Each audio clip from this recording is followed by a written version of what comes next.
Swayam Prabha. Digital India. Educated India.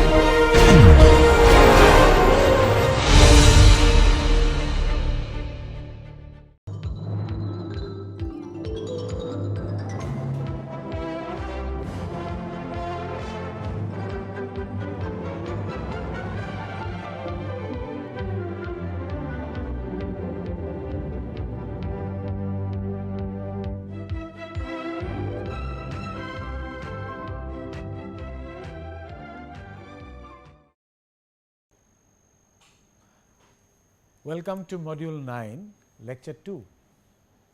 So, in the last lecture, we looked into high strength concrete, some properties, we had introduction, principles, etc., and some properties. Today, we look into some more properties and then basic issues, some tests that we do for workability and related possible mixed design scenario, mixed proportioning scenario, and then self compacting concrete we will just introduce today. So, that is outline of our discussion today is HSC high strength concrete properties, MDF macro defect free matrices, because other high strength matrices we will look into today, and then DSP densified with small particle, and reactive powder concrete, and just introduction to self compacting concrete. So, some of these we will look into today. So, if you recall in the last class we just said that high strength concrete has got high modulus of elasticity and low fracture toughness, because area under the curve is low, all right. And then it has got very good durability by and large, most of the cases it has got very good durability, it has got improved mechanical properties, most of it, and then fracture energy, then stress intensity factor, they are better, but not proportionally better, and CF, these are the micro cracked zone, dimensions of micro cracked zone ahead of tip of advancing crack, these are again fracture mechanics related properties, these are smaller than the normal concrete. Fire property is of course suspect, that is where we stopped in the last class, and then let us look into other properties such as creep. Now, creep of high strength concrete, both in terms of creep coefficient or specific creep. If you recall, when we discussed about creep, we defined creep coefficient as well as specific creep, both specific creep both, and both are actually significantly lower than normal strength concrete. So, it is significantly lower than normal strength concrete, significantly lower than normal strength concrete. Now, as we have discussed earlier also, that actually creep is relatively less understood, its mechanism is relatively less understood. Here also seems to be there is a limitation of information and also limitation of understanding. So, but what we understand is creep is lower. So, normal strength concrete significantly lower, but we have somewhat better understanding of shrinkage, and that is what we have seen earlier also. When we talked about shrinkage in general, the drying shrinkage, amongst there we classified the shrinkage in various classes, chemical shrinkage, autogeneous shrinkage, drying shrinkage, we classified them, all of them, plastic shrinkage and drying shrinkage, all we classified. Drying shrinkage is lower because of lower vapor permeability than normal concrete, because this is lower. So, vapor cannot get out, because a dense structure, dense microstructure, low capillary porosity, less water cement ratio, therefore, vapor permeability is lower. So, it does not get dried so easily, vapor does not move out of the system. So, therefore, it has got better drying shrinkage properties, it is lower, drying shrinkage is lower. So, creep is lower, drying shrinkage is also lower. So, this is an advantage in terms of usage, right. But this is not same with autogeneous shrinkage, because this is higher, autogeneous shrinkage is higher, as you can remember, it is higher because this has nothing to do with the loss of water. If you recall, if you remember, we discussed that this is the shrinkage that occurs in sealed specimen. This occurs in sealed specimen, and largely related to when you have a sealed specimen, there is no drying, nothing is going out. Chemical shrinkage was related to volume changes, right. Chemical shrinkage was related to stoichiometric volume changes. Autogeneous shrinkage is related to, in a sealed specimen, shrinkage do occur, all right. There is no drying, nothing is going out, but because of the self desiccation process, water is lost in the system, and this water loss causes some kind of system, shrinkage, because there is empty pores with dry empty pores will be there, and which means that in the gel will lose some water into those new pores, or that would be empty pores that is there, and as a result there would be shrinkage. So, this is very much there. Now, this is related to production of more quantity of CHS gel, because more you produce CHS gel and other hydration product, more of the water will be consumed. So, low water cement ratio, anyway your space is less, it is a dense structure, but hydration products would be forming more CHS gel will be forming, silica fume reacting with calcium hydroxide, it also would form more CHS gel, and water is consumed in all the hydration process. It all occurs in the presence of water, and therefore, this leads to more self desiccation and subsequent internal non availability of water in the pores, leading to shrinkage. So, autogeneous shrinkage is more, and this is of course, a concern in case of high strength concrete. Like I said, fire properties are a concern, autogeneous shrinkage is also a concern. So, more rapid, and it is also more rapid than the normal strength concrete.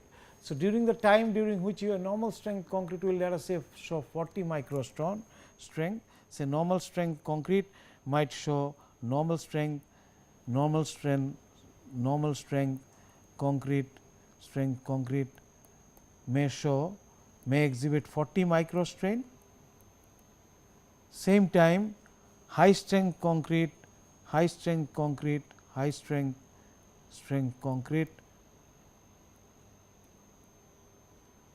may show 100 microstrain. So, at a given time microstrain, right. So, at a given time, so it is much faster also.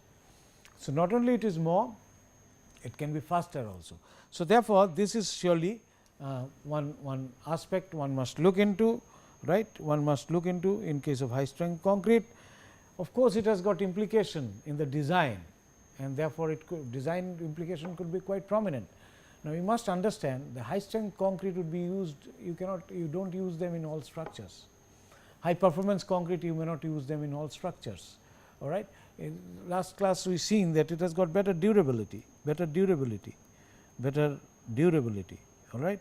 So, you might be using simply high strength concrete or high performance concrete from the durability point of view, because it is a dense structure, So, the places where this is likely to be used are tall buildings, long span bridges, or in extreme severe condition, and there those structure, tall structure, we know that shrinkage has got a kind of importance in taller structure. For example, Petronas Tower in Kuala Lumpur was also in high strength concrete. The Bombay Bandra Orly link, it uses high performance concrete, and some of the flyovers in Mumbai, JJ hospital flyover, I think it is that, is one of the flyovers, they have used a high strength concrete, 70 MPa, 75 MPa, 90 MPa and so on, or 100 MPa concrete. Now, they are being used in such structures where it may be worthwhile to use them, or for that matter, the airport terminal, new airport terminal in Chennai is using 60 MPa plus M60 grade concrete or something of that kind. Now, these are the structures where you are using them, and some of those long span bridge which are pre-stressed, the shrinkage could be an issue. Therefore, one has to think about their implication in design, or tall buildings, as we said, they could be they might have their implication in design as well. So, one must look into this.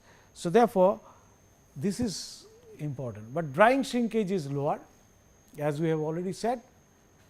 This is because of lower vapor permeability than normal strength concrete. So, drying shrinkage is lower, autogeneous shrinkage is higher. That is because of this no water can get out of it. So, therefore, drying shrinkage is generally lower for low vapor permeability, but autogeneous shrinkage is higher. If you are the mixes that you should be doing, that should look into the packing density and appropriate paste. Now, while talking about mix proportioning earlier, we said that you remember we talked about packing density of aggregate system. So, you look into the packing density of aggregate system and then put appropriate paste quantity, aggregate packing through experiment better and binary ternary mixture to determine the paste content required. You can follow it up to assume that there will be fully dispersed paste. It will be fully dispersed paste, So, paste 15 to 20% higher, right, for silica fume 10 to, and silica fume generally is 10 to 15%, not 15%, could be 10% is a good amount. So, 15 to, so you have actually 1 minus packing density, actually 1 minus packing density, I do not remember what I used, but just let me put it, 1 minus packing density gives you whatever value you give, multiply this by about or plus 10 to 15% extra paste, extra mortar, extra paste, here to add paste. So, paste here in higher strength concrete could be somewhat higher, and silica fume content is this. In very high strength matrices, this is higher. So, just see that it is workable. To make it workable, paste content would govern the workability as we have discussed earlier. So, it might be 10-15% or even less, depending upon what is the kind of workability one desires. So, you can determine the paste content and by packing density. For water to cement silica water cementitious ratio, what we are saying cement plus silica fume, because largely it is silica fume which is used in high strength concrete, varying between 0.2 to 2.5. FC, that is 28 days compressive strength, might be 110 for moist cured situation, that is and 125 to 130 if it is water to water cementitious ratio being 0.15, steam cured or heat cured, and this can result in economy of the section and viable. Dimensions could be smaller. So, you see you can use about somewhat higher amount of paste. So, obviously, the cost will increase, cement, silica fume, everything is going up, but remember here the volume, the mass basis silica fume content, total cementitious material may not increase significantly, because silica fume is highly reactive and its pozzolenicity is quite high. So, paste 15 to 20% higher could be there depending upon the workability requirement. Silica fume as a percentage of total cementitious should be around 10%, maximum 15%. Water to cement ratio 0.2 to 0.25, we will get around 110 MPa concrete. That is generally the range, but one has to design this material, and you can have moist cured. But if it is heat cured, you can go to slightly higher lower water cement ratio and get a strength of 125, 130, right, and dimension of the section will reduce, and therefore, and if you are pre-stressing it, you can imagine you will get 120 MPa concrete and you are pre-stressing it, it can dimension could be significantly low and economy can be achieved, even though the cost to the material will be higher and it could be a viable situation. And in tall or long span bridges, maybe this is a requirement, very longer span. Earlier we could go with the M45 grade of concrete in the deck, pre-stressing 45-50. If we are doing pre-stressing, we could have got to about 120 meter span of pre-stressed concrete bridges. Well, this high strength concrete you might even go to longer span, box girder segmental construction, you can actually go to about 120 meters, somewhere around in 1970s. The bridges, those were constructed with M45-50 grade of concrete, pre-stressed concrete, box girder, double cantilever construction, maybe suspended span or centrally hinged later on. they could go to 120 meter spans, but this could be much higher, 150 meter span and so on and so forth, and very high strength system might even take you to 200 200 meter, like reactive powder concrete can take you to 200 meter spans of the bridges. Bridge decks can be also of high strength concrete and so on, high performance concrete. So, there one might use this, and this might be economically viable. I have already mentioned the places where they have been used. Now, just before that, let us look into this. This is very important component. One is the packing density issue. Determine the packing density of all your aggregate system if you want to optimize your paste content and the cost therefore. And the superplasticizer compatibility is another issue. One of the tests used by a lot of people is the marsh cone test, originally meant for the mining engineers. They use for, I think, crude oil to find out their flowability. So, marsh cone looks like this, and you fill this material in a given way, 1.2 liter capacity, fill it in a given way, dimensions are something of this kind, and then time required to empty this was found out, or time flow for certain period of time you can find out. The other, it will look like this. So, in this axis you can say time of flow for certain quantity of the material, fixed quantity of the material, or complete emptying becomes difficult. So, you might do it in the paste, and dosage of superplasticizer you can change, and you can see the time of flow reduces as you increase your superplasticizer dosage. So, if the time is low, it means flow is better, and for different superplasticizer you might get this kind of values, might choose a suitable superplasticizer based on this, and then optimal superplasticizer content for different silica fume content 0, 5, 10, 15% has been plotted here. All right. So, you can see that optimum superplasticizer content is somewhere for the best, for the water cement ratio of cementitious ratio of about 0.35 is somewhere here. So, for various water to cementitious ratio, as you go on increasing, you do not have to increase the optimum superplasticizer dosage remains same.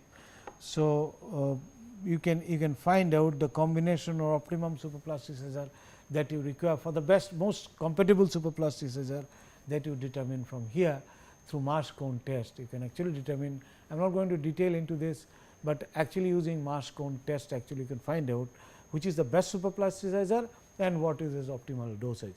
Similarly, you can use slump cone test, mini slump test. We talked about mini slump test earlier. Same mini slump test you can use. We just talked about this earlier. Mini slump we can do, and compatibility you can determine depending upon different time after just mixing. If you determine the slump flow with time, for a given water, usually people have been doing for water cement ratio of 0.35 and at 20 degrees centigrade, and if this is actually reducing down, that is the the flow, total quantity of flow in millimeter, the spread in millimeter, if it reduces with time, then this is not compatible, but if it remains constant for certain period of time, then it is actually compatible. So, details I am not discussing. Using mini slump test you can find out compatibility, and also using marsh cone test you can find out the best, most compatible, most suitable superplasticizer with your paste, and then find out the optimal dosage for each percentage of silica fume and water cement ratio, water cementitious ratio you are dealing with, and use that actually. So, selection of superplasticizer is very important. So, that was related to high strength concrete and high performance concrete. Now, where they have found their use, high performance concrete, HPC or HSC, as I told you, examples are Petronas Tower, all the tall buildings these days, tallest building these days, many of them are using actually HSC. In India, I told you Bandra Worli Link, Sea-Link, many flyovers and buildings in Mumbai, they have used greater than more than M60 concrete. Airport, new airport terminal building in Chennai, that also part of it used M60 grade of concrete. It is the signature bridge, tower bridge in Delhi, maybe it is also using some part of it is high strength concrete. So, many places this is M60 grade concretes etc. are using worldwide. This has become quite popular and useful material. So, with that we of course finish our discussion on high strength concrete. We can now look into the other high strength matrices, and one of them is macro defect free cement. Now, what is it? Water soluble polymer. As I told you, you can apply a high pressure, you can apply high pressure onto the paste, you can apply high pressure onto your paste, high pressure onto your paste, you can apply high pressure onto your paste, high pressure onto your paste. Okay. It is a piston, let us say, and apply high pressure onto the paste which is there, high pressure onto the paste which is there, and as you apply high pressure onto the paste, you can increase the strength. Now, supposing I do not, it is very high pressure and I do not want to employ that kind of high pressure, wanted to employ some kind of lower pressure, then it has been observed that material like this, high alumina cement, polyvinyl alcohol, and if you apply some pressure, these are basically, this is PBA is water soluble polymer and some form of cement, and apply some pressure and 5 MPa at 80 degrees centigrade, let us say 5 MPa pressure at 80 degrees centigrade, 5 MPa pressure at 80 degrees centigrade for 10 minutes, and then give warm treatment at 80 degrees centigrade for 24 hours, and result is a very strong material. So, strength could be, compressive strength could be as good as 400 MPa and its modulus of elasticity could be 40 to 50 GPa. So, this is macro defect free cement. All right. So, this is another high strength matrix, but this is of course kind of not readily available. It is a factory produced system and been used for electronic substrate, ceramics and such places. So, this is a high strength matrix, very high strength matrix you can see, and this you can, this is one. The other one is a densified with small particle, DSP, and this is also cement ultrafine particle and use a kind of effective particle dispersant, same thing, 20 to 30% ultrafine material, silica fume, 70% cement, and again give a vacuum treatment and vigorous vibration for dispersion.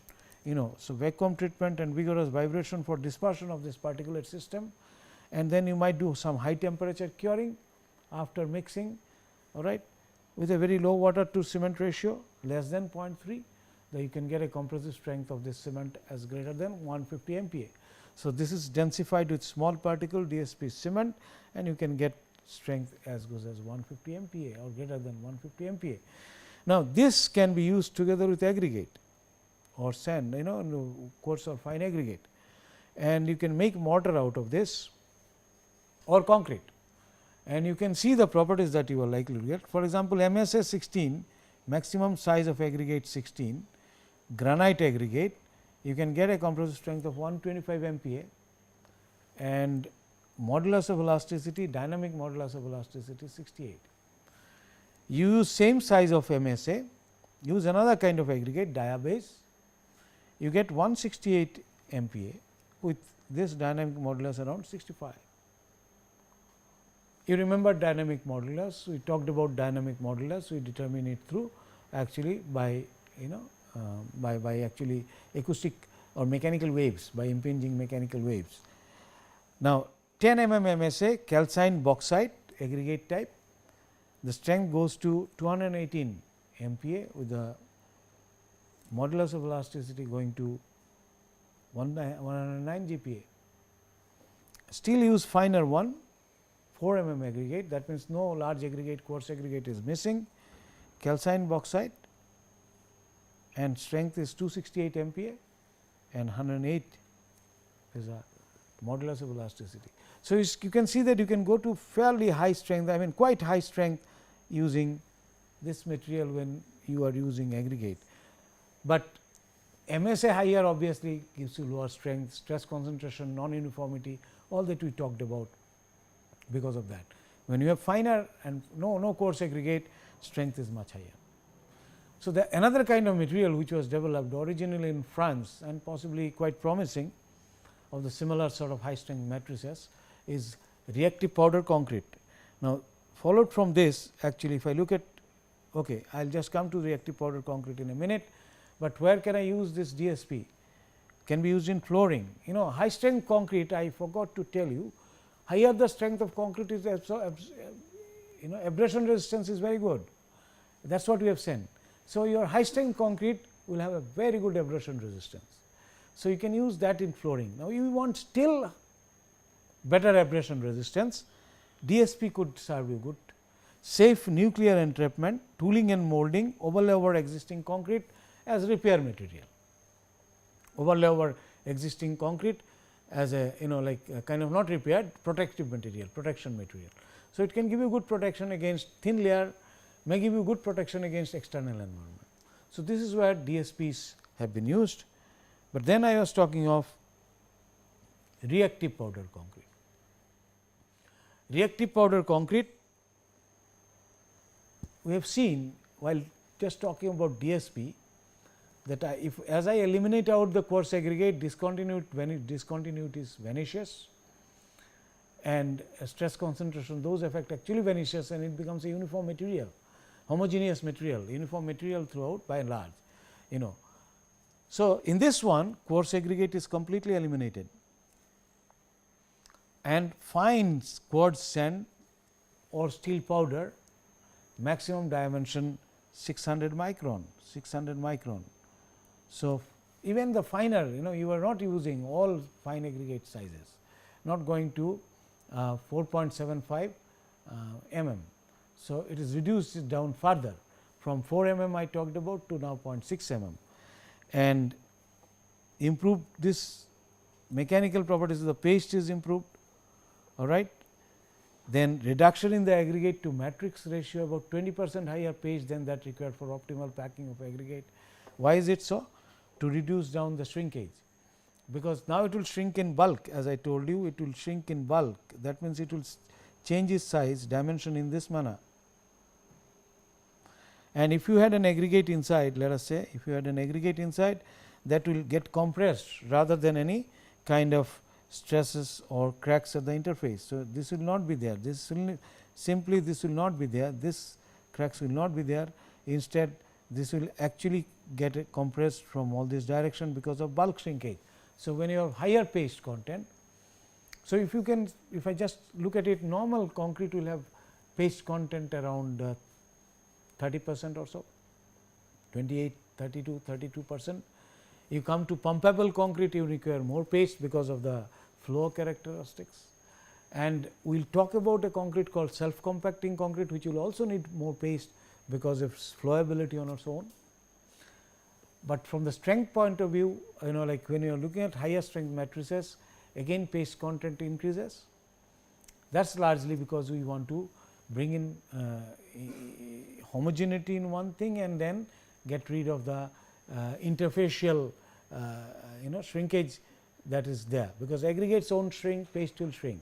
But if the whole system is shrinking in bulk with a less quantity of aggregate inside, the interfacial discontinuity or flow or cracking, that would be relatively less right in the beginning before any load has been applied. So, use actually higher amount of paste than required for optimal packing. Now, you have to determine plastic property by thorough rheological analysis in this kind of material. So, that is this is how we get it, reactive powder concrete. We enhance the homogeneity, enhance this homogeneity by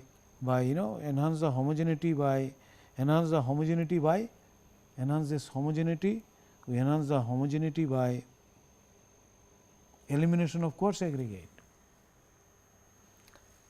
The compacted density by optimization of granular mixture.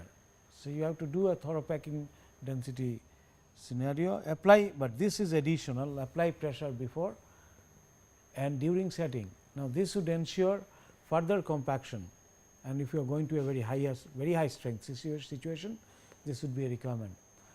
Microstructure enhancement by post set heat treatment. So, you are actually doing all kind of conversion, everything should finish quickly. So, no microstructure is being enhanced by post set heat treatment. And if I want to increase the ductility of this material will be fully brittle, but as a material if I want to improve its ductility, I might put in steel fibers or some other fibers, particularly steel fibers would be useful, fine steel fiber, but the carbon fibers, graphene and such things could also be good, nanofibers for example, which are to be solved as yet, but steel fibers, fine microfibers, small size fibers can improve its ductility property of the material as a whole. Right. Now, this is one extremities of this one. It could be as low as 0.08 water to cementitious ratio, water to cementitious I will call it Cm rather than C alone, water to cementitious ratio Cm. Quartz aggregate has been used, powders have been fully dispersed, least agglomerated, and you apply a pressure of 50 MPa to reduce air bubbles, and we can maintain throughout setting of 6 to 10 hours.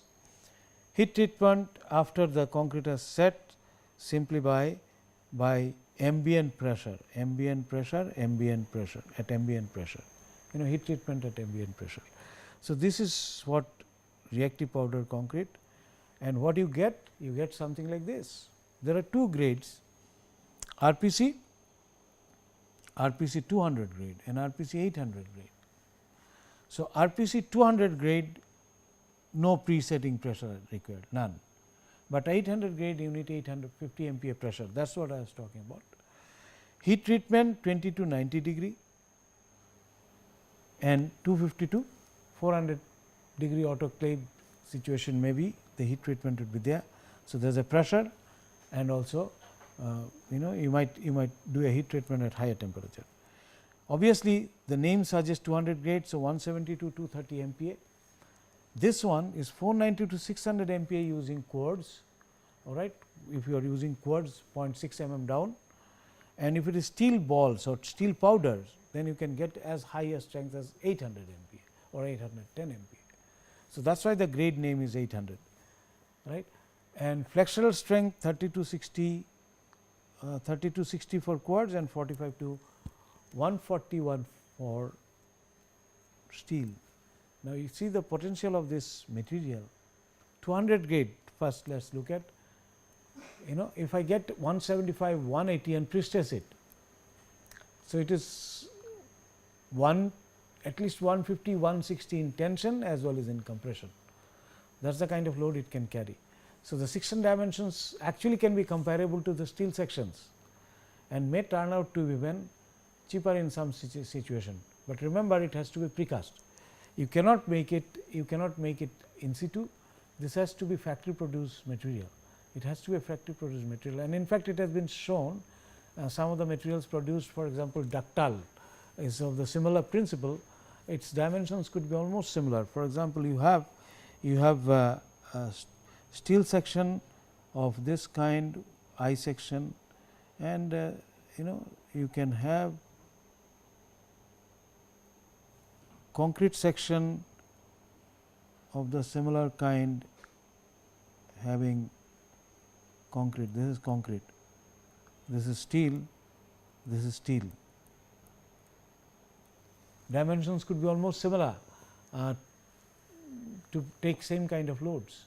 So, you see this material has got an advantage, this material has got an advantage. Let us look at other properties. Fracture energy is low, because it should be, because no stress strain curve is almost vertical. Basically, it is very brittle material if you have not added fiber, and this is still lower. It is still lower, per meter squared, joules per meter square, and ultimate elongation is low. Here, it is very small. So, there is hardly any elongation. It actually has a high modulus, relatively higher modulus, modulus of elasticity, 50 to 60 GPa and 65 to 75 GPa. So, this material is potential. This material has got significant potential actually, and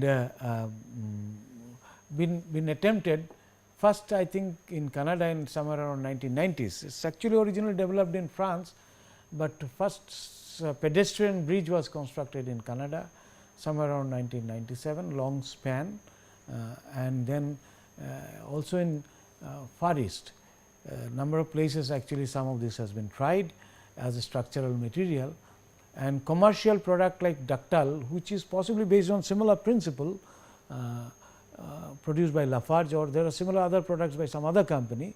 They are precast elements possibly are available, but this has to be factory produced totally in controlled condition, otherwise you can't produce this material. So, it has to be industrialized construction, but the material has got big advantage if you are looking for very long span or very tall buildings, there it will have a big advantage.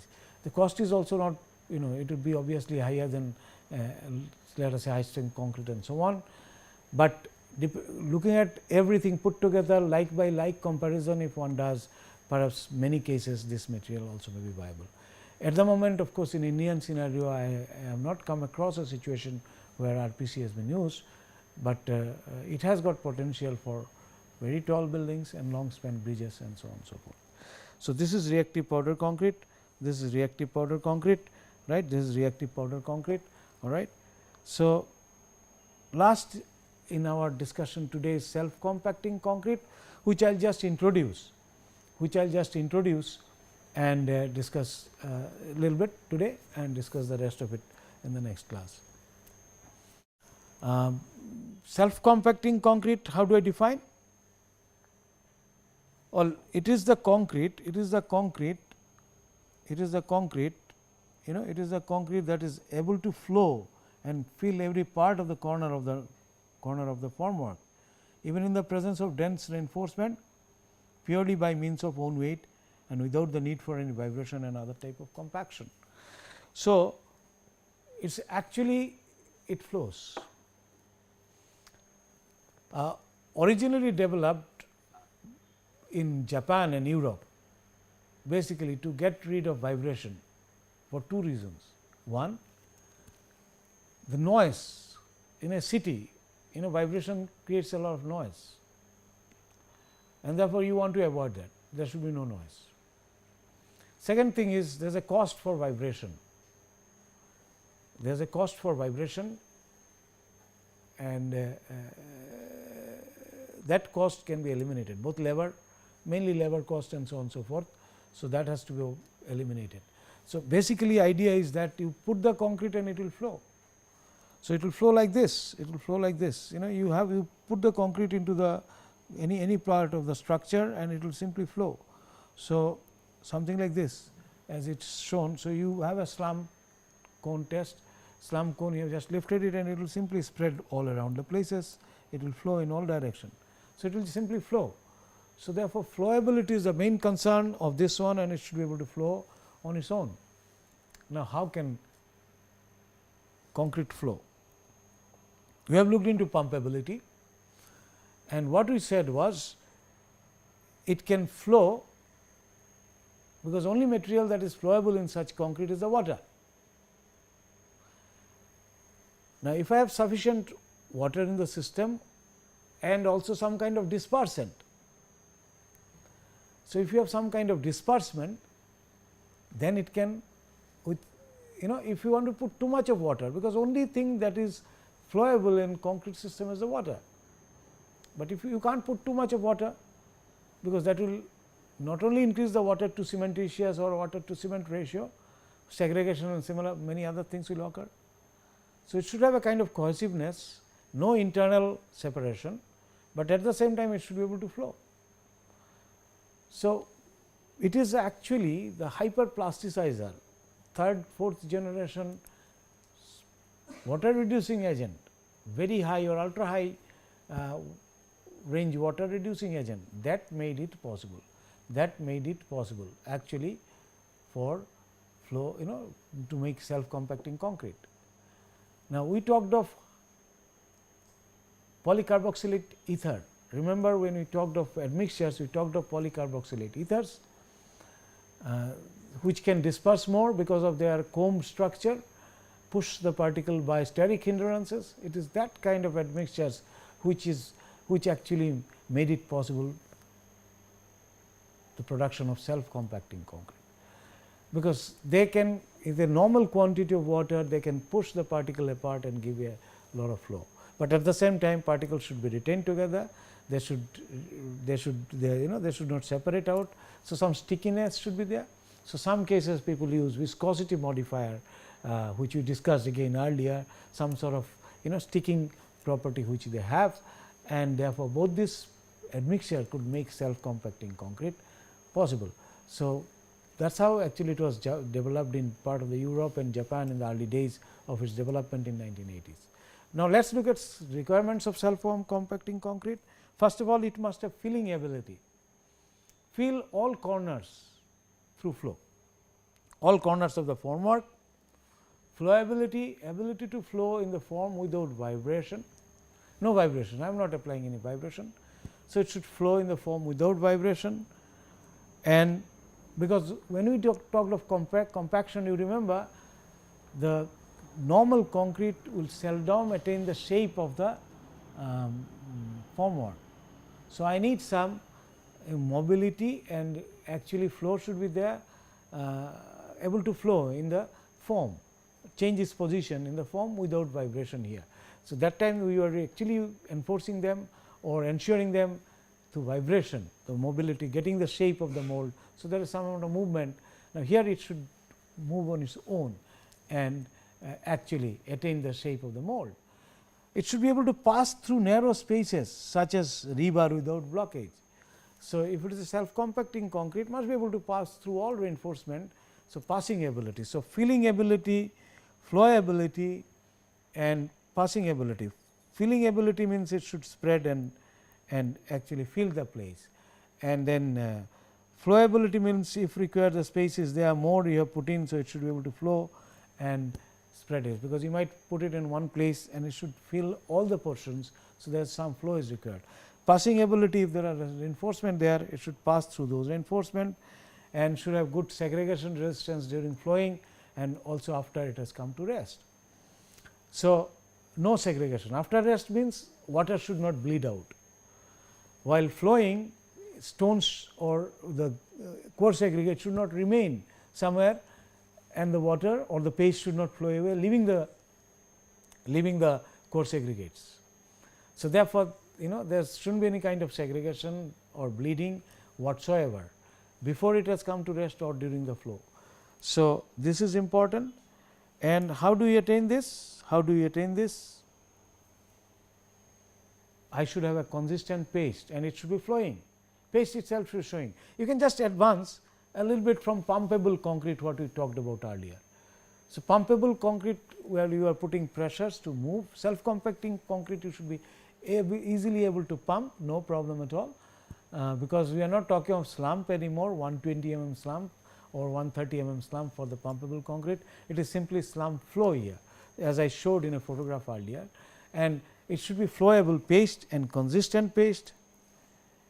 Hence, hyperplasticizer use is must, that is what I said, and I must have excess paste higher than interstitial volume in aggregate at least by 10%, because as I said, paste is the one which flows. I will just explain through a diagram later on this aspect more, and lesser coarse aggregate obviously will be the reason.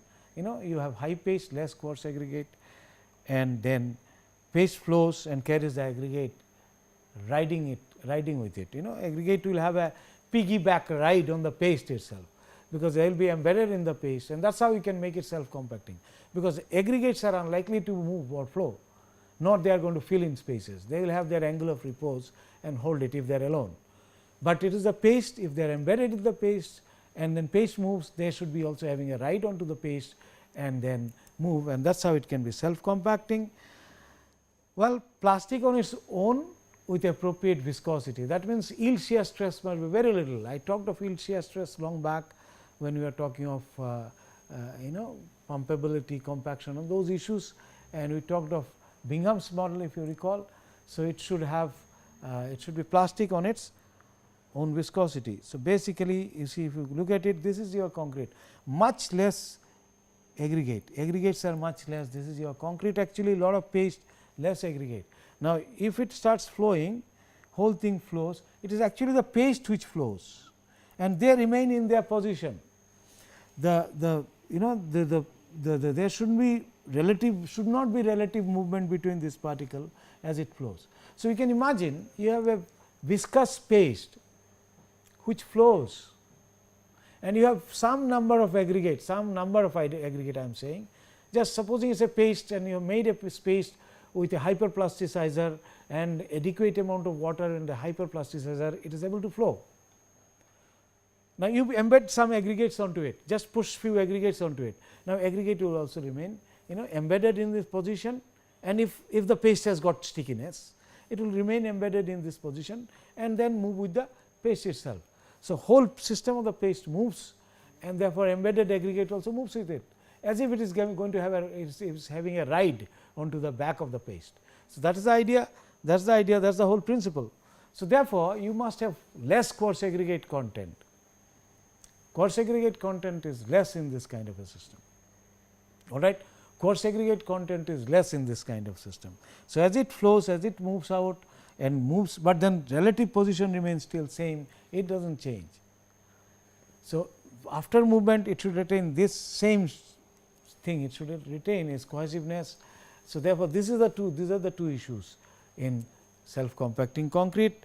The paste content should be higher. So, therefore, you have materials, of course, physical properties of the material, specific gravity, grading, etc., are important. Particle packing density is very important. You find out what is the particle packing density, and then because you are using different size aggregates, and then as you pack it, put lot of paste inside. I mean, put them inside in a larger paste matrix, and which should be the paste matrix volume you can find out from the packing density.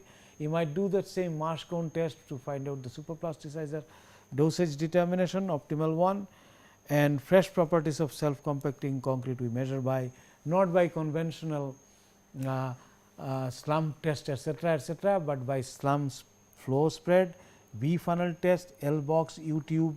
We will discuss some of them, and this of course would be good if we can do it, but at the moment this is still in developmental stage.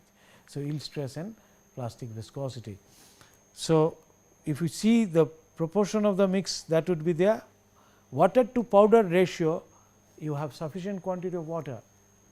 So, volumetrically water to powder ratio is 0.8 to 1.1, right, volumetrically, not mass basis. Mass basis it will be obviously much lower, but volume of water must be sufficiently high. You can see if this is water has got a specific gravity of 1. So, multiply 1 by 1 divided by same, let us say pure cement, then it will be 1 divided by 3.15. But it will be some cement, some fly ash, because so much of paste quantity you need in this system that you can't have only cement. You will have to have some kind of filler material, large quantity, because paste quantity you want to increase. So, fly ash or something. So, you will have specific gravities depending upon the quantity of fly ash used. Let us say 75% point is fly ash, and 25% is 25% is fly ash, 2.2, and 75% is cement, right. So, you can have the volume, if 1:1, if this is equals to 1, water cement ratio will be this much. So, you will get a strength depending upon this water to cementitious ratio. Now, people ask whether is it possible to make high strength concrete as self compacting. Well, this should be possible, but it would depend upon the right kind of mix.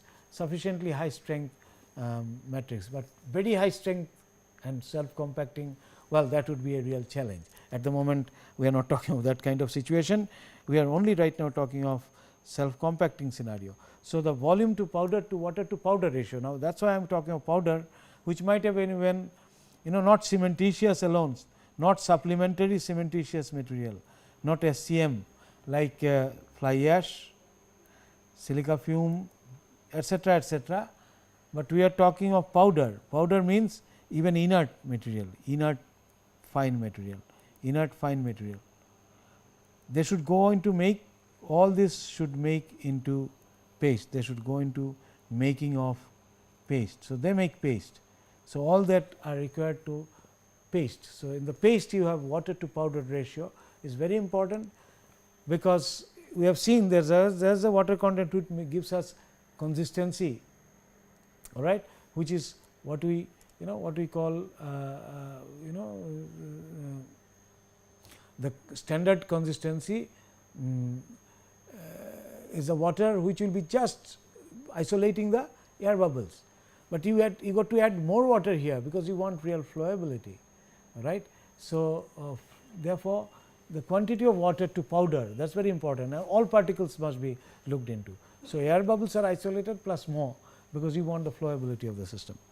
So, therefore, the water to powder ratio is the important issue, and total powder content might go to about 400 to 600 kg per cubic meter. The reason is very simple, because you want sufficient quantity of paste, that is what we have seen. So, you must want sufficient quantity of paste. This is 20 to 35% of mixed volume. Now, if you look at normal concrete, supposing you have got about, you will have about 1100, 1200 or 1200 kg per meter cube of concrete, the volume of mass of aggregate, divide by 2.6, right. That is the volume of aggregate, 2.6 if you divide, and the concrete is 2400 kg per meter cube, divided by 2.4, let us say, specific gravity of the solid particle being something like this. So, you can find out this will be nearly 50%. In normal concrete, this will be nearly this is nearly 50%. Coarse aggregate content would be nearly 50%. In normal concrete, coarse aggregate content could be nearly very close to 50%, 45, 50%, but here it is 28 to 35%, because they got to have a piggyback ride on the paste or mortar. Coarse aggregate will have a ride on the mortar, mortar should flow, and they are sitting on top of the mortar, and they are just enjoying their journey and go to the right position. So, obviously, the mortar content will increase, mortar content will increase. So, obviously, the mortar content will increase, mortar content will increase, water content of course, around 200 kg per cubic meter, depending upon the water to cementitious ratio, but order should be of the similar. That means, what you are doing? You have not reduced in high strength concrete system, you reduce the water too much to get the strength, cementitious you keep saying. So, your water cementitious ratio is higher, lower to get the strength. Here you may not go for a strength at the moment. Supposing you are not interested in the strength, you can keep the water content high, but because you need water to powder ratio to certain level, but increase your powder content. So, paste content totally you increase depending, but ratio of this water to powder or water to cementitious system would govern the strength. So, water you do not reduce, but use still the plasticizer to make it flowable. In high strength concrete, you use the plasticizer to cut down onto the water. Here you are taking it to the full advantage of getting as much flow as possible. Fine aggregate content obviously will be higher, because normal concrete it will be around 700, and assume again 2.6 as the specific gravity. So, the volume would be this much and the content same. So, roughly around you find around maybe 30% is 30 volumetrically. Volumetrically this might be about less than 30, 20-25% in case of normal strength, normal flow aggregate or normal concrete, but here mass basis 40 to 55% of the total aggregate weight, much higher. So, in normal concrete will be 700 divided by, let us say, 1200. So, this is less than, this would be this this total aggregate content is actually here the sand content would be higher, because aggregate content is going out, overall volume of the aggregate system is lower, paste is higher, sand would be of this sort of sand would be of this sort of quantities. So, sand would be of this sort of quantities, sand would be of this sort of quantities, sand would be of this sort of quantities. So, that is how typically the fine aggregate, the proportions of the self compacting concrete. So, we just introduced the self compacting concrete in this discussion.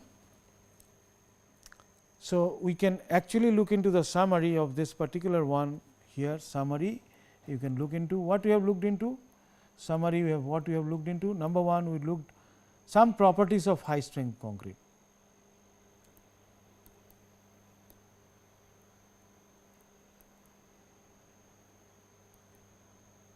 Then we have looked into some other very high strength matrices.